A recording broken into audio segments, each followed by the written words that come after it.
Iran की राजनीति जो षड्यंत्र रच रही थी, धार्मिक षड्यंत्र।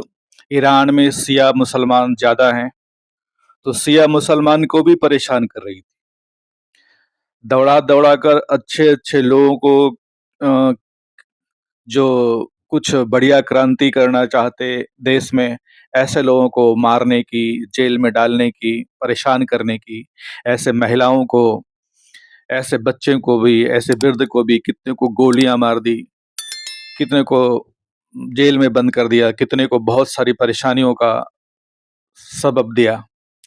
और बाकी जो आस-पड़ोस के खाड़ी देशों में या और भी कहीं भी जो सुन्नी मुसलमान हैं, उसके ऊपर भी अपना दबदबा बनाने के लिए, अपना पावर बनाने के लिए जो खेल ईरान खेल रहा था, उसे लगा कि वो सुप्रीम पावर बनेगा, सुप्रीम लीडर वहाँ है तो मुसलमानों का मसीहा बनेगा। कोई भी धर्म आतंक, अत्याचार और लोगों को डराकर नहीं चल सकता। धर्म को राज करना हो तो लोगों के दिलों पे राज करना होता है, उनकी भावनाओं के ऊपर विजय पानी होती है। उनके भावनाओं का साथ देना होता है, उसके सुख का साथी साथी बनना बनना होता है। परेशानी में डालकर किसी के ऊपर राज ज़्यादा दिन तक नहीं किया जा सकता है। और इज़राइल के साथ जो वो कर रहा था, हमास, हूती, गाज़ा, अल-कायदा, इन लोगों को जो और उसकी खुद की सेना आईआरजीसी, ये पूरा आतंकवादी संगठन की रूपरेखा है। एक ऐसी प्लानिंग, एक ऐसी शतरंज की चाल अंदर ही अंदर कि मैं पूरे विश्व के ऊपर एक दिन धीरे-धीरे करके कब्ज़ा कर लूँगा और हमारा ही राज होगा। ये धीरे-धीरे जो शांति और विकास की ओर जाते हैं, ऐसे देशों को तो धीरे-धीरे पता चलना ही था। इज़राइल और अमेरिका को खत्म करने का सीने वाला ईरान, इज़राइल के ऊपर सबसे पहले हावी हुआ। इज़राइल को परेशान किया, इज़राइल को नुकसान पहुँचाया। इज़राइल तो अपने देश के हर एक नागरिक के लिए कमिटेड है, क्योंकि उसका विकास और विश्वास, उसकी सफलता आज उसके देशवासियों के लिए तो है ही, पूरे विश्व के लिए एक बहुत बड़ा मिसाल है। तो इज़राइल और अमेरिका की दोस्ती सब लोग जानते हैं। उन्होंने मिलकर के प्लानिंग की कि चलो, ये दिखाता कुछ और है, करता कुछ और है, तो इसके लिए एक्शन प्लान बनाया जाए। अल-कायदा को चुन-चुन कर मारना शुरू किया। गाज़ा को तो खत्म जैसा ही कर दिया। हमास को भी बहुत सारा नुकसान पहुँचाया और हूती के ऊपर भी उसकी नज़र है और आईआरजीसी सेना जो उसका साथ दे रही है, उसको भी पूरा तोड़ने की पूरी प्लानिंग के ऊपर काम हुआ। ईरान को कैसे कैसे उसको घुटने पे लाया जाए, कैसे उसको कमज़ोर बनाया जाए ताकि वो इस तरह की आतंकवादी प्रवृत्तियों के बल पे पूरे विश्व को परेशान ना करे। वहाँ के रोड कम्युनिकेशन, वहाँ का बिजली संयंत्र, वहाँ के गैस के ठिकानों को, वहाँ के पेट्रोकेमिकल के ठिकानों को, जो परमाणु संयंत्र का पूरा कार्यक्रम चल रहा था उसको, मतलब उसकी जो रीढ़ है, ईरान की जो रीढ़ है, जिसके बल पे वो इतना ज़्यादा सबको परेशान करने की कोशिश कर रहा था, उसको तोड़ने की पूरी प्लानिंग की। और जब ये समझिए कि 50% तक के नुकसान पर भी ईरान को बातें सही-सही समझ में नहीं आ रही थी, वो आजू-बाजू के देशों पर हमला किए जा रहा था और उसने पूरे विश्व को ये बताने की कोशिश की कि देखो, एनर्जी संयंत्र जो खाड़ी का है, उसके ऊपर मेरा दबदबा है, मेरा मेरा कब्ज़ा है। मैं पूरे विश्व को परेशान कर सकता हूँ, मैं उसका गला दबा सकता हूँ हॉर्मोज़ के ज़रिए।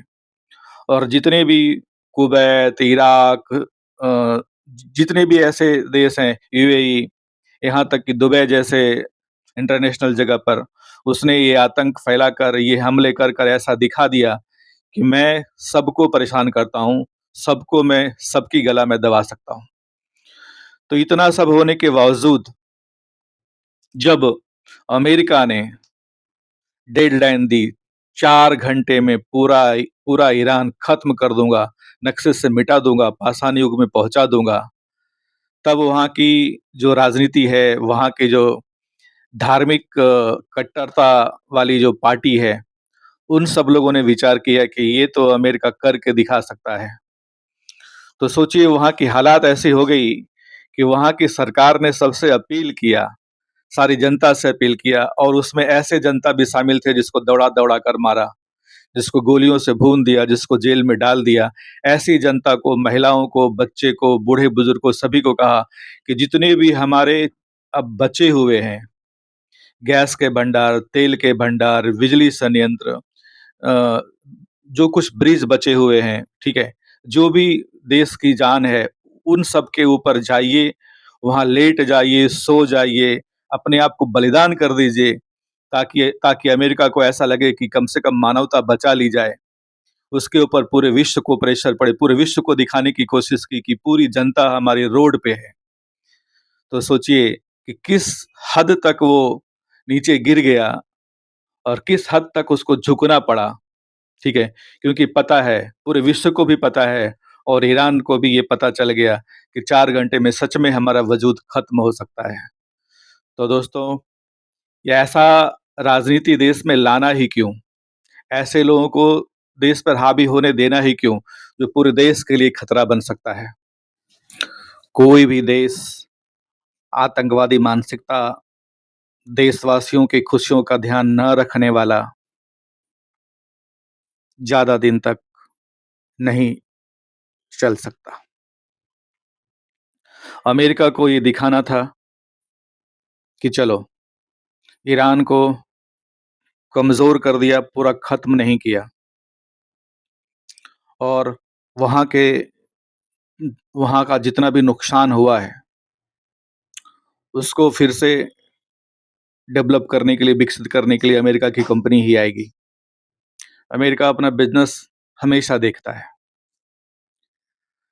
खाड़ी देशों को भी, जितने भी खाड़ी देश हैं, उनको भी ये बता दिया कि देखो, हम क्या कर सकते हैं।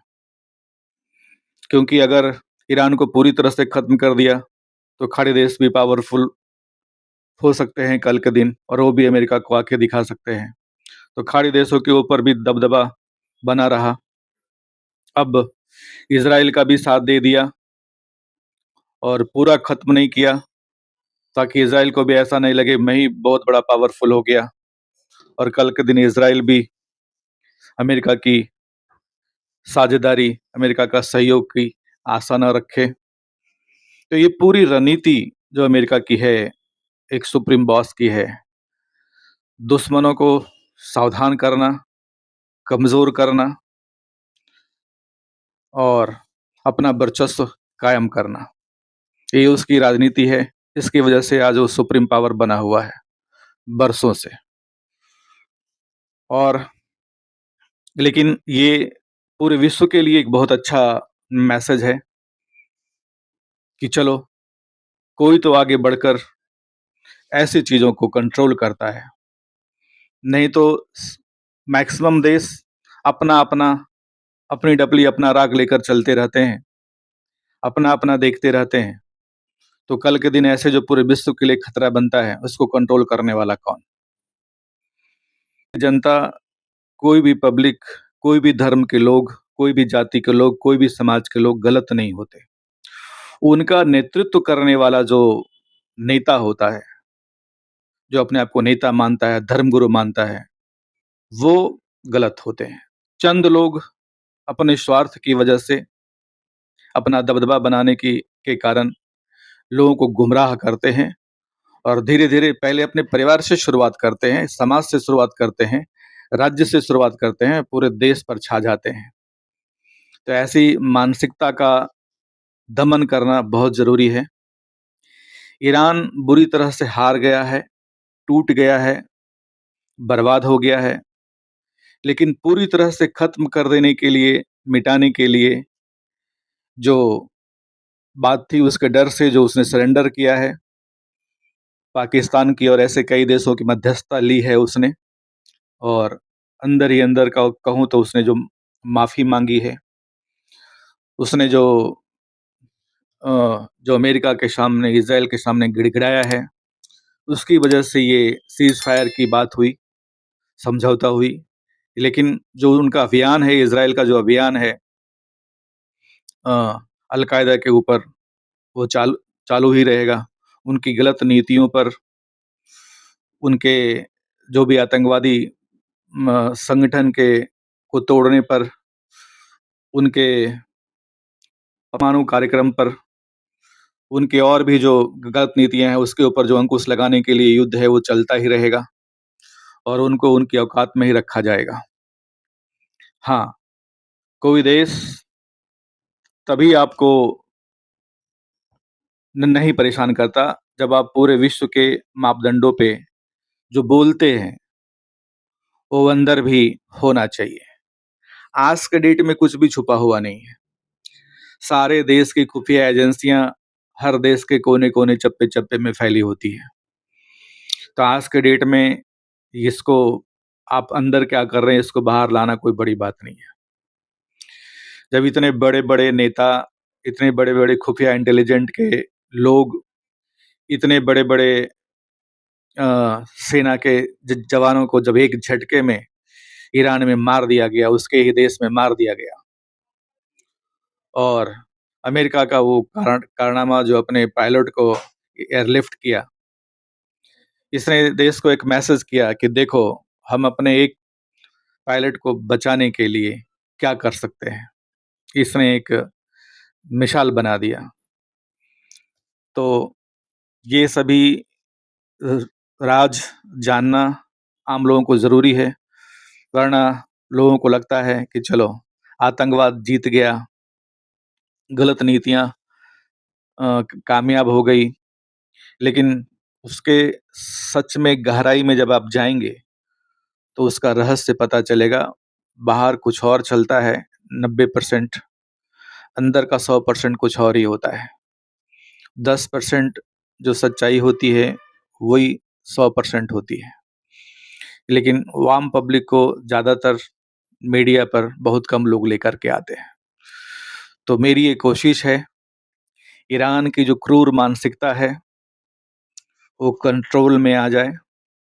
अपने ही आवाम को दौड़ा-दौड़ा कर मारने वाली, गोलियों से भूनने वाली, जेल में डालने वाली, उनके शौक, उनकी खुशियाँ, उनकी ग्रोथ पे अंकुश लगाने वाली सरकार पहले अपने ही प्रजा को, अपने ही लोगों को खुशहाल करे, एक अच्छी नीति लाए जो सबके लिए फ़ायदेमंद हो, और उनका देश जब अच्छा होगा, उनका देश जब समृद्ध होगा, और वसुधैव कुटुंबकम, ये तो हर देश को करना ही चाहिए, क्योंकि हर इंसान में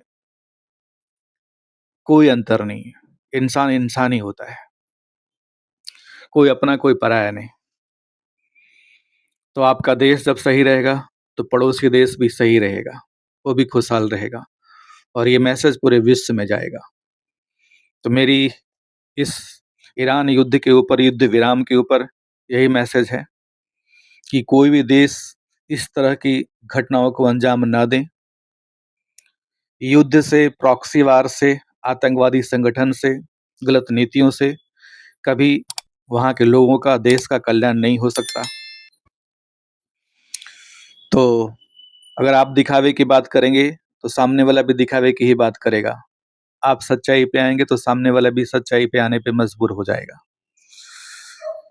तो मैंने जहाँ तक जाना, समझा, और जो मेरा विश्लेषण रहा, वो यही, ईरान युद्ध हार चुका है, बुरी तरह से टूट चुका है, बर्बाद हो चुका है। मुश्किल से 20% बचा है। अब उसको फिर से खड़ा होने में 10-20 साल, 30 साल लग जाएँगे, और अगर उसने फिर से वही नीतियाँ अपनाई, तो फिर से उसको परेशानी आएगी, फिर से उसको दिक्कत आएगी। तो इस पूरे युद्ध विराम को और